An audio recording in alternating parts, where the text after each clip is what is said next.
Saudara-saudari terkasih, salam jumpa lagi dalam Sabda Siap Saji, Senin 16 November 2020. Mari kita berdoa. Nama Bapa, Putra, dan Roh Kudus. Amin. Bapa penuh kasih. Masa-masa ini kami mengalami COVID-19, di mana kami setelah beberapa bulan mengalami banyak hal, hambatan-hambatan. Kami sering tidak tahu harus berbuat apa, karena semuanya berhenti. Roda ekonomi pun berhenti, pekerjaan pun mengalami kesulitan. Tapi kami harus tetap makan.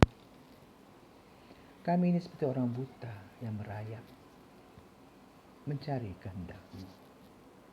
Maka berkatilah kami, bukalah mata hati kami, agar kami melihat rencana-Mu.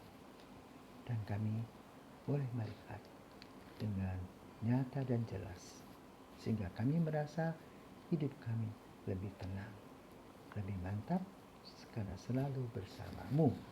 Demi Kristus Putra-Mu dan pengantara kami, kini dan sepanjang masa. Amin. Tuhan bersama-Mu dan bersama Roh-Mu.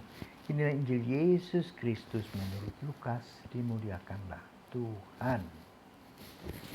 Ketika Yesus hampir tiba di Yeriko, ada seorang buta duduk di pinggir jalan dan mengemis. Karena mendengar orang banyak lewat, ia bertanya, "Ada apa itu?" Kata orang kepadanya, "Yesus orang Nazaret sedang lewat." Maka si buta itu berseru, "Yesus, anak Daud, kasihanilah aku." Orang-orang yang berjalan di depan menyuruh dia diam, tetapi semakin kuat ia berseru, "Yesus, anak Daud, kasihanilah aku." Maka Yesus pun berhenti dan menyuruh orang mengantar dia kepadanya. Ketika si buta itu sudah dekat, Yesus bertanya kepadanya, "Apa yang kau inginkan ku perbuat bagimu?" Jawab orang itu, "Tuhan, semoga aku melihat." Maka Yesus berkata, "Melihatlah, imanmu telah menyelamatkan dikau." Pada saat itu juga ia melihat, lalu mengikuti Yesus sambil memuliakan Allah. Seluruh rakyat menyaksikan peristiwa itu dan memuji-muji Allah. Demikianlah Injil Tuhan, terpujilah Kristus. Buta artinya tidak bisa melihat. Dia tidak bisa membedakan warna. Dia tidak tahu apa itu gunung dan bukit, lembah dan ngarai. Juga pantai dia tidak tahu. Dan yang mendengar kata orang, dia tidak mengerti gajah sebesar apa. Karena dia tidak melihat, dia hanya bisa meraba. Tentu ketika orang buta mendengarkan cerita tentang indahnya alam ini, tentang batu berwarna hitam, ada juga yang berwarna hijau, lampu di perempatan ada warna merah, orange, dan hijau. Dia tidak mengerti. Karena menurut orang buta, gelap adalah sahabatku. Tentu, kasus yang kita dengar dari Injil menggambarkan tentang kasus orang buta secara fisik. Dia tidak bisa melihat. Dia hanya mendengar tentang Yesus. Dia ingin melihat Yesus itu, tapi dia buta. Maka ketika dia tahu bahwa Yesus lewat, dia berteriak. Dan Tuhan Yesus bertanya, "Mau apa kamu?" "Aku ingin disembuhkan, aku ingin melihat." Maka kemudian Yesus menyembuhkannya. Betapa bahagia dia pergi kemana-mana memberitakan kepada orang lain tentang kesembuhannya. Saudara, kita tidak buta. Mata kita bisa melihat, Kita bisa membedakan warna yang kuning dan hijau. Kita bisa melihat langit membiru atau putih. Kita bisa melihat laut pasang atau surut. Banyak hal yang bisa kita lihat. Karena karunia Tuhan melalui penglihatan. Tapi kita tidak sama dengan orang buta tadi. Orang buta tadi berkaitan dengan mata fisik. Tapi kita lebih pada mata rohani.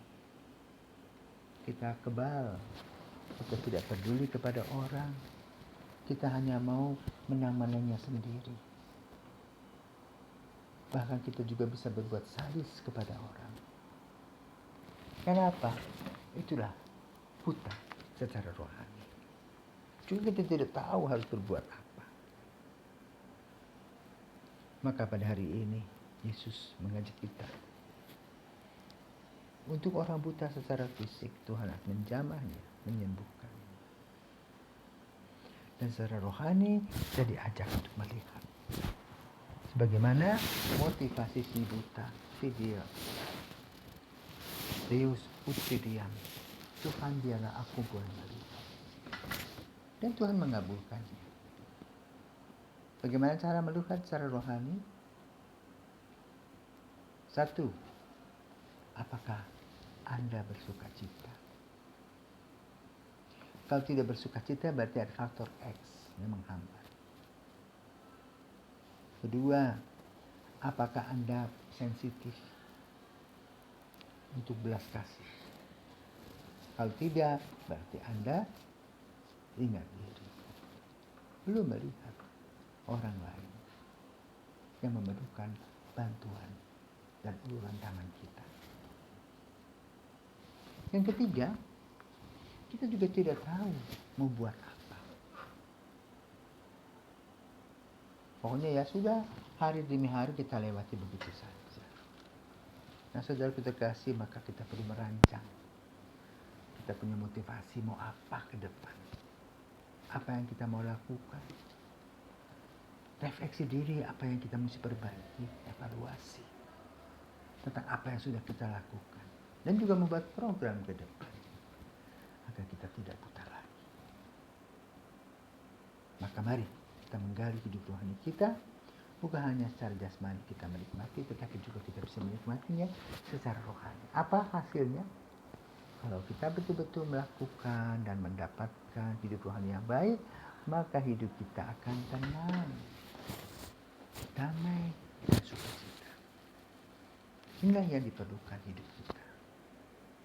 Maka masa COVID ini adalah masa di mana kita diberikan waktu untuk merefleksikan. Tidak semua harus kita lakukan. Tapi kita membuat teamwork. Kita melihat bahwa tangan Tuhan juga bisa melalui tangan-tangan orang lain. Bukan hanya diri kita sendiri. Doa kita diperlukan. Serah diri kita dinanti. Maka akan melahirkan harapan-harapan. Biarlah kebutaan itu kita tinggalkan. Yang kita pegang adalah terang Kristus. Biarkan Yesus ada di dalam hati kita, sehingga dengan demikian kita merasa damai, sejahtera, dan bahagia. Selamat menikmati kehadiran Yesus. Marilah berdoa. Allah Bapa sumber segala rahmat, kami bersyukur Engkau telah melimpahkan penebusan bagi kami. Ialah Yesus Kristus Putra Manusia. Ajarlah kami mendengarkan dan melaksanakan sabdanya, sebab Dialah Tuhan dan Pengacara kami, kini dan sepanjang masa. Amin.